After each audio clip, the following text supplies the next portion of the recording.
Welcome to West Hempstead Echo. We've got a special interview now with Jean-Baptiste Carelus. He is a candidate for Hempstead's first council district for the town of Hempstead. Take it away, David. All right, thank you, Dan, and welcome, Jean-Baptiste, and welcome to the studio in great downtown West Hempstead.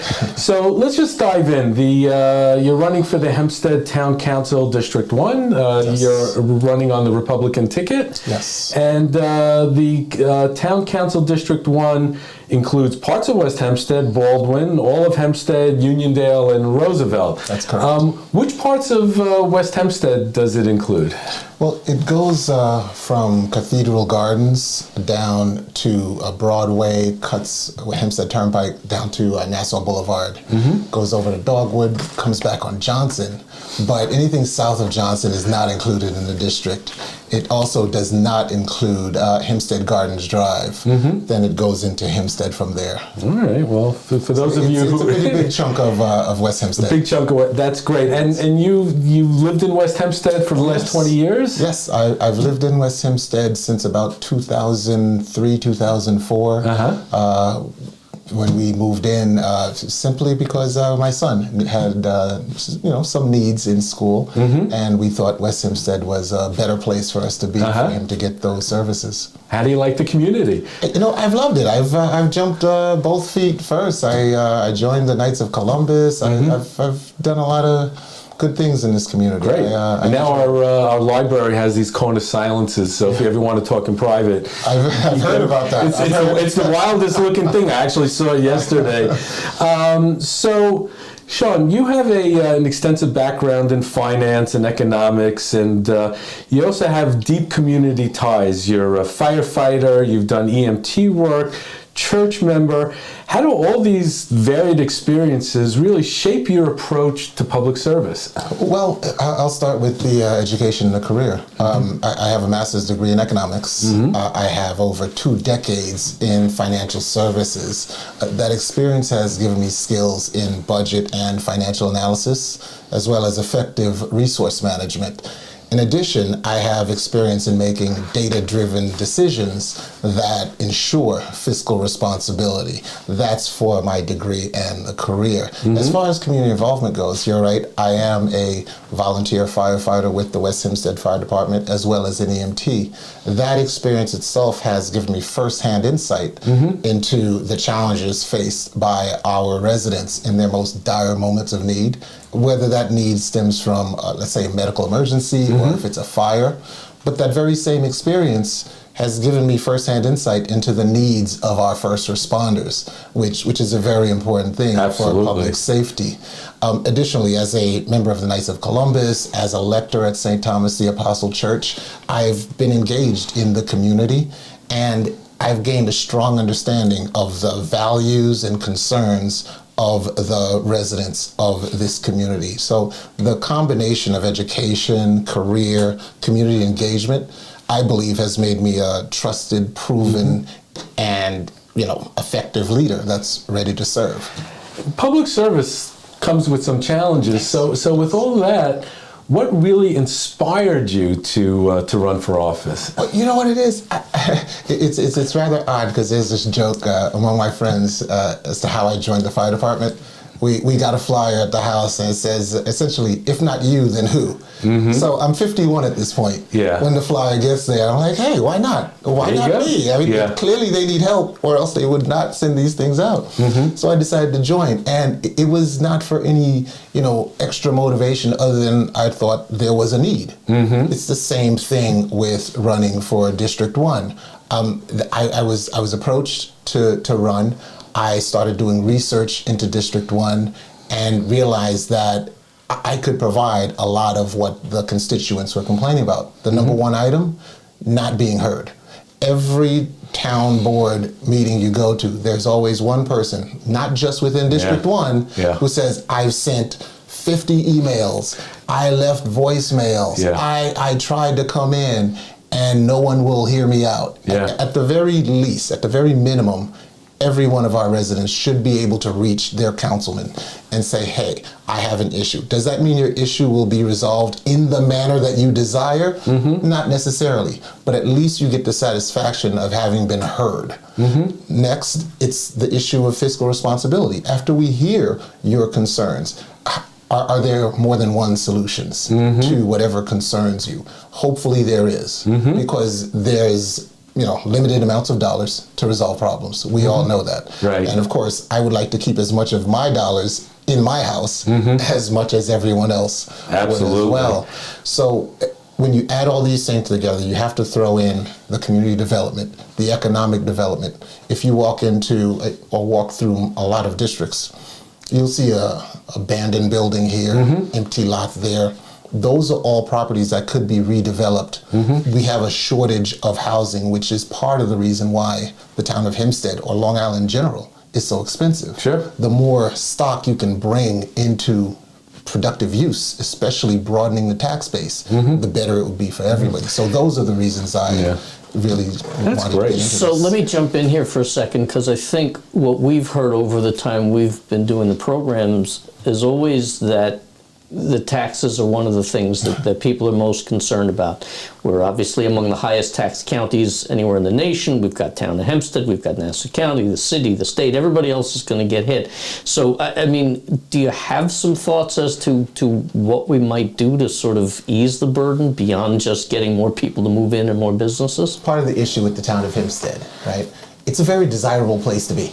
We have beautiful parks, beautiful beaches, lots of amenities. And that desirability draws in lots of people. Everyone wants to live here.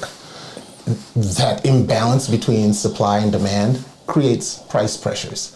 The real solution is to provide more supply, more businesses, to broaden the tax base so that the burden on us is lessened. That is really the true solution.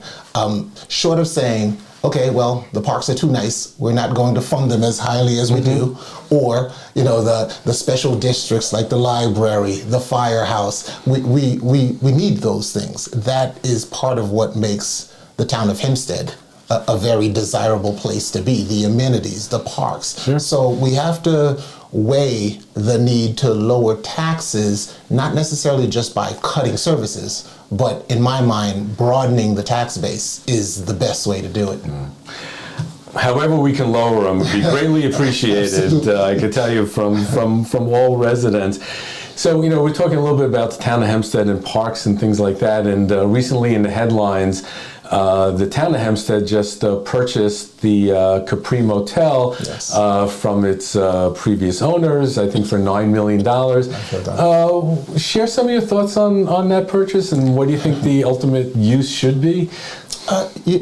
So it's an interesting thing. I have heard that discussion. I did see the board meeting where that announcement was made, the discussion for the eminent domain and all the other items that surround it. To be honest with you, I'm not sure what the best use at this very moment would be, because you have some residents who say, well, we do need some ball fields. Right. We do need extra parking. And then there's other constituents who say, well, maybe we could use some senior housing or a senior community center of some sort. All of those are of great value, but they don't necessarily, as I mentioned before, broaden the tax base. They don't in any way relieve the burden that we feel as taxpayers. So ideally for me, I would like to find a solution that hopefully everyone, which is almost impossible, hopefully everyone is somewhat happy with, at the very least, and broadens the tax base and provides some relief to the local taxpayers. That's what I would like to ultimately see be done with the property. Well, just keeping on the town of Hempstead again from today's headlines, Don Clavin decided not to run for another term. Have any thoughts on that? It was absolute. It was an absolute bombshell to me. I've seen and been around Don for a good while. He has done a phenomenal job as supervisor for the number of years that he's been there. It was shocking. I would honestly, I'm interested in knowing what he does next. That's the mystery of it all. And I think they have to pick a candidate like by Friday. Friday, yeah. So yes, wow, what I read. it should be an interesting time, because not only do we have to pick a candidate, but I believe the Democrats have to pick a candidate as well. So the supervisor race is pretty much in flux and in the air, and hopefully we continue with a Republican in the supervisor seat. So one of the things that you see when you go up and down various main streets in the area, Hempstead Avenue as an example, you see a lot of for rent signs up, and small businesses sort of in the post-COVID Amazon delivery age are really struggling. Okay. You have a financial background, so what do you think are some of the steps that can be taken to revitalize main streets in pretty much all the communities that you're looking to serve? Well, here's what's interesting, right? In the age of Amazon, Home Depot, Walmarts, all of these mega stores that have gobbled up a lot of downtowns in terms of little hardware stores and other small businesses. What's amazing, if you go down Hempstead Avenue, there's the West Hempstead Pharmacy. Yeah. I mean, you have CVS, you have other big name drugstores in the neighborhood. Somehow the quality of service is what really impacts the consumers. Yes, Amazon, you could go on and they have a health service that you can subscribe to. But amazingly, my wife goes to West Hempstead Pharmacy. Yeah, as we all do. There is a service, a level of service that they provide that you cannot necessarily get from a big box store or online. Additionally, even hardware stores, although it closed relatively recently, there was a small hardware store in Franklin Square, right near what is that, New Hyde Park Road. Even further closer to Elmont, there was a hardware store there. They sell everything under the sun. They repair landscaping equipment. They sell mason jars for people who want to jar. That place is thriving. Why? They have focused on a particular service that their clients rely on day in and day out, and they seem to be thriving. Small businesses, you definitely cannot compete on price. When you're getting shipments and product from all over the world, you can get it very cheaply. You can do all sorts of things, and that's how they drive a lot of small businesses out. What those small businesses who are surviving have to rely on is the high quality service. And that seems just like West Hempstead Pharmacy, just like the hardware store, going into Elmont. A lot of these businesses focus on the customer and customer service. And that's how we can continue to maintain and maybe revitalize a lot of these empty storefronts that you see. We would certainly look forward to that. Let's talk a little bit about infrastructure. So infrastructure is a main concern, a major concern for a lot of residents. How do you plan on addressing issues such as road maintenance, public utilities, sustainable development? What's your take on that? Well, you know what? Clearly, everyone wants a clean street and a street that will not break your car. Every time potholes. Exactly. Every time you drive by, there's a 50-foot pothole that you're trying to avoid at every turn. Ideally, I know the highway department has been doing a tremendous job in trying to maintain these highways and byways that we have. They definitely have had a hard time given the winter, the excess salt that's being used. All these things need to be re-examined, and my hope is to be able to become, get elected as councilman and examine what it is they're doing, how they're doing it, because I right now, all I see is what you see. I see the pothole and I see it for a good while, and I'm wondering, why is it not being fixed? There has to be some sort of answer as to why it's taking so long to get these issues resolved. First, I'd like to know why that is. Once we understand the why, I promise I will come directly back to this show and I will explain to you, well, here's the issue that's going on and here's how we're going to resolve it. So first step, get an understanding as to why things are the way they are, right, and why the work seems to take a lot longer than we, the constituents, would desire. That's the best I can offer you at this very moment, because I don't know the ins and outs of the highway department, how they budget people, money, and time. So that would be a great place for me to start. Great. So churches, synagogues, mosques, all religious institutions seem to be under fire today. The synagogues here have layers of security and very close support and cooperation with the Nassau County Police Department. But it never was like this. I mean, it used to be you can just walk to your place of worship without having to worry. Can you share some thoughts on that? Well, it's rather sad. Life, sadly, has become less valuable in the eyes of some. And for someone to simply walk into a mosque, walk into a synagogue, walk into, God forbid, St. Thomas, it really is sadly a too frequent occurrence. And I hate to say, we need to turn to God. That's a good start, but not everyone will turn to God. We would like to, for everyone to do so, but what we need to find a way, we as a community need to reach out to those among us that are disconnected. Find a way to bring them into the community instead of leaving them on the fringes to whatever their mind, take them to. We need to find a way to say, hey, your life is precious. We care about you, we love you, we want you to be a part of this whole thing. And hopefully, in making that connection, hopefully, we'll have a lot fewer. I'm not sure we'll ever eliminate evil in the world, but hopefully we can at least make a dent into the fear that some feel while they're going to practice their religion. That unfortunately is a sad part of life today. And that's a really strong message, especially for the young people that need some structure, and the institutions are there to provide it. Absolutely. So Jean-Baptiste, in wrapping up, what message do you have for voters that are undecided at this point which way to vote?